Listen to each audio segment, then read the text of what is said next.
an interesting conversation earlier today about kind of trials and tribulations. Like, this is a really hard time for a lot of people, no matter what side of the so-called fence you're on, with regard to all the COVID stuff going on. Yes. Whether you're for or against the vax or for or against the mandates or masks and all that stuff. It's difficult whenever there's conflict. Mm-hmm. Unpleasant.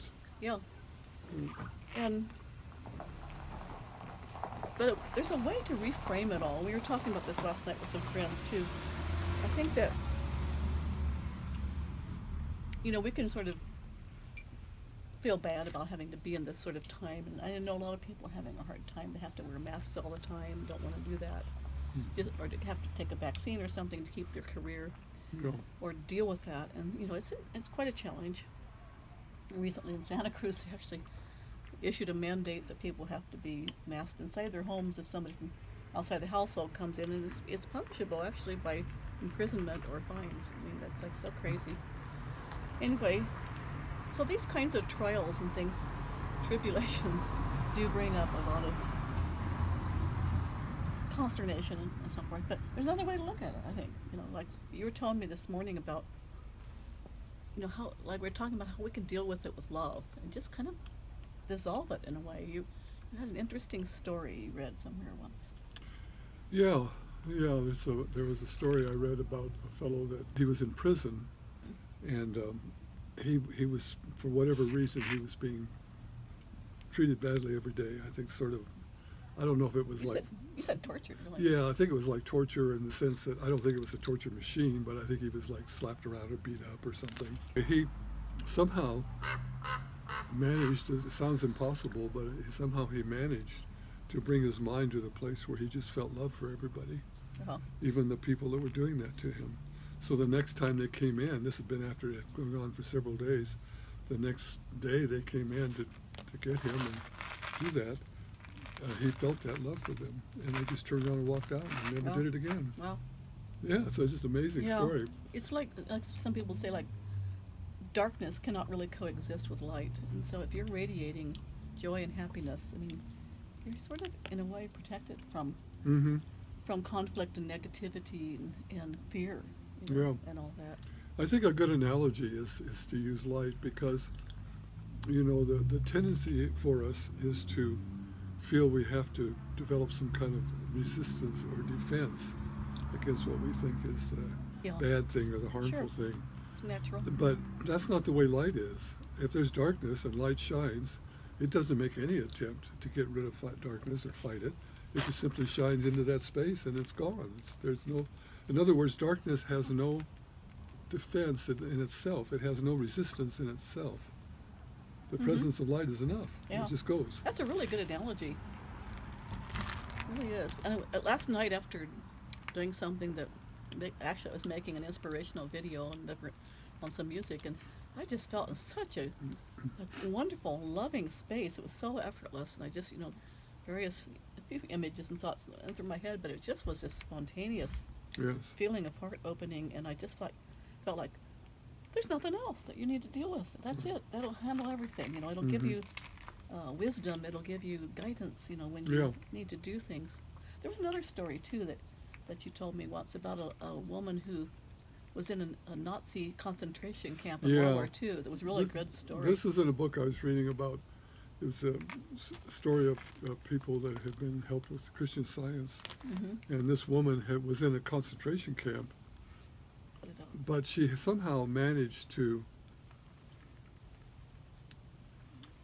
come across somebody, I think a doctor, who talked to her about Christian Science. And anyway, she got the book from him, borrowed it from him, Mary Baker Eddy's book. And she started reading it, and she was fascinated by it. And she just read it day and night, she said, for a couple of days, and suddenly had this insight. She just realized that she was totally free, and there was nothing that could constrain her. No. And so she just got up, packed up her little belongings that she had, not much, and just walked out of the camp through the gate. And nobody said anything to her. Wow. Yeah. That's amazing. Then you told me that also afterwards she managed to survive out there in the Nazi-infested countryside. Yeah, went and on. get food and everything, you had to have miraculous ways. You had to have a ticket to get food. some kind of ticket permission or something. Mm-hmm. And she didn't have that, of course. And so at one point she's walking down the street without any food and without any ticket, and a policeman came up to her and talked to her, and he didn't do anything threatening, but and then after they talked, you know, she explained her situation to some degree, I guess. Anyway, he went off, and then a short time later, like he got a block away or something, he turned around and came back and said, "Here, I think you need this," and he gave her his ticket to get food. Well, yeah. And I was also thinking about a story that someone told me once, who was a kind of a yogi monk at the time, and he was in New York City, Uh-huh. and some guy came up at him with a knife to, you know, was going to attack him, rob him. And he was in such a great space. He'd been meditating and stuff, and he just said, "Bless you, brother." Mm-hmm. And the guy ran off. It's like kind of like he didn't know how to deal with that. Yes. So the takeaway that I get from these stories and others like this is like what you said about the light dispels the darkness, but also I think I'm getting the feeling, and a lot of people I've been talking with lately too are getting the feeling that this whole COVID craziness, the time that we're in, that's kind of scary to a lot of us freedom-loving people, that it's really a challenge that we took on. You know, it's a great way for our souls to learn wisdom, patience, Mm-hmm. courage, forgiveness, you know, and lots of other really good lessons that Mm-hmm. that can only be learned in a way when you have hardships. Or like somebody in our group said last night, the way to, you know, make a diamond is to keep pressing on the coal or the carbon or whatever it is, and so it's like all this pressure that's being put, all these mandates and all these coercions and so forth, are bringing out the good in people. They're bringing out more and more connection. I mean, even though all these mandates are supposed to kind of separate us, 6 feet apart, and masks and all that kind of stuff. Yeah. Stay in your house, you know, close your business, don't go to church, and all these things, you know, Right. seem designed really to keep us apart, Mhm. psychologically and politically, as well as, you know, maybe ostensibly for, you know, the virus. But anyway, it's had the opposite effect. It's actually, we felt much more connected to many people, Mm-hmm. and Mm-hmm. I mean, there's, It's an you know, impetus to connect more, I think. right, Yeah. and it's definitely, there's sad stuff happening. Like a friend of mine was telling me, like 5 of her women friends could not see their children Hmm. or their grandchildren living in the same town because they didn't have a vaccine. And you know, we've heard this from other situations too, and I've Mhm. experienced a bit of it myself. And Mhm. you know, that's really sad that people should go so far as Yeah. to trash old friendships, family relationships, and so forth Mhm. over these ideas, which are all based on fear.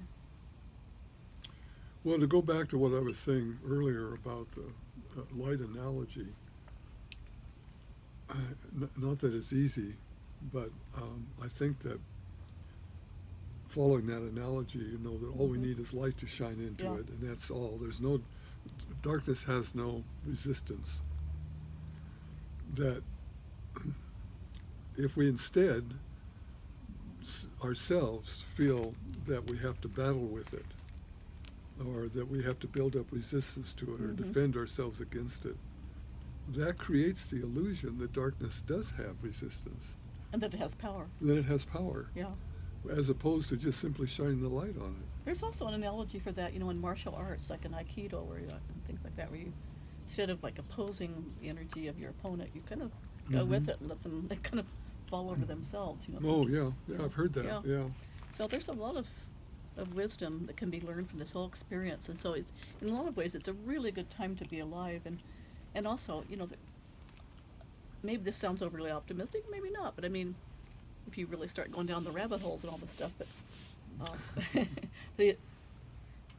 a lot of people do have the sense that after we get through this time, we're going to have a really positive future for humanity. We're going to clean up Mhm. our act, really, basically. Sure, especially Collectively. if we really learn. Yeah, if we really learn, and this is why we're here.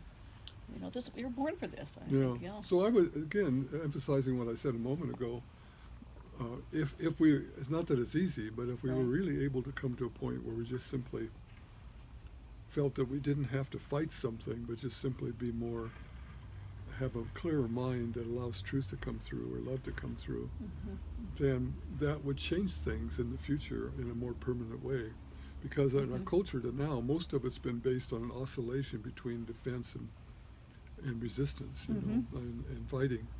And we find that never really solves anything to do that. Right. It just, you know, calms it down for a while and then it flares Yeah. up again.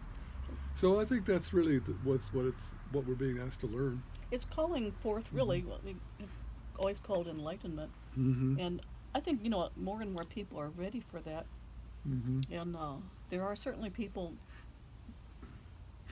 kind of who've been practicing, you might say, spirituality or whatever, who I think because they've become identified with the left and this whole thing has been politicized, have bought into this narrative, I think, more than is necessary, and are contributing to the division. And I think part of their lesson is probably to learn to be open-minded, Mm-hmm. to let go of their attachment to their ideologies, and especially, Yeah. I think that the mask in particular has become kind of a tribal badge. Mm. Like Robert F. Kennedy used that term in his recent best-selling book on Fauci, Mm-hmm. and I thought that was a good one. He's got a real way with words. So Yeah, it does Yeah. mark somebody, doesn't it?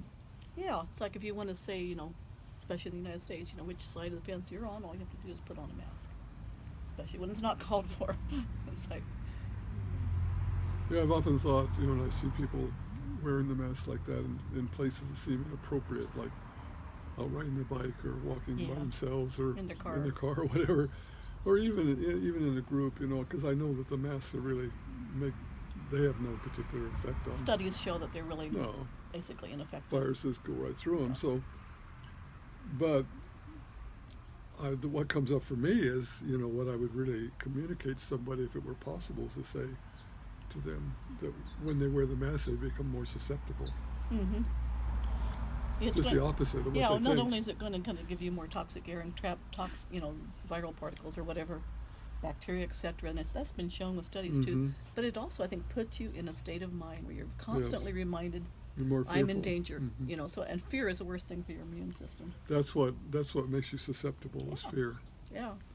So I think we just like to really encourage people to take heart Mm-hmm. and literally, if this just seems like an intellectual exercise, I would say, literally, if you just kind of you're quiet and you take some time to just feel the energy around your heart, not your bump physical heart so much, but more the energy field in the center of your chest.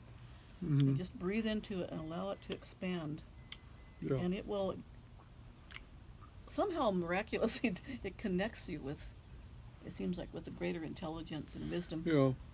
I think in a way it's kind of a process because it's not immediately obvious to us what we're talking about. You're afraid. If you're afraid of it, you're hearing things. Oh, somebody died, I know, or somebody died. Then you're frightened. But if you can allow yourself to relax and come into a state of receptivity, knowing that continued thinking isn't going to solve it for you. It's really got to come from your heart, so to speak, where you're just quiet and calm, and then you just kind of know that what's needed here is a feeling of acceptance and a feeling of caring, and that will be the solution, and allow that to be there without making an effort for it to be, not trying to create it, with your mind. I think that's the key. Yeah, I think so. So be it, huh? Yeah. Thanks for sharing. Thank you. Thanks for going through this whole drama with me. Who knew? Maybe we did know at some level. Yeah.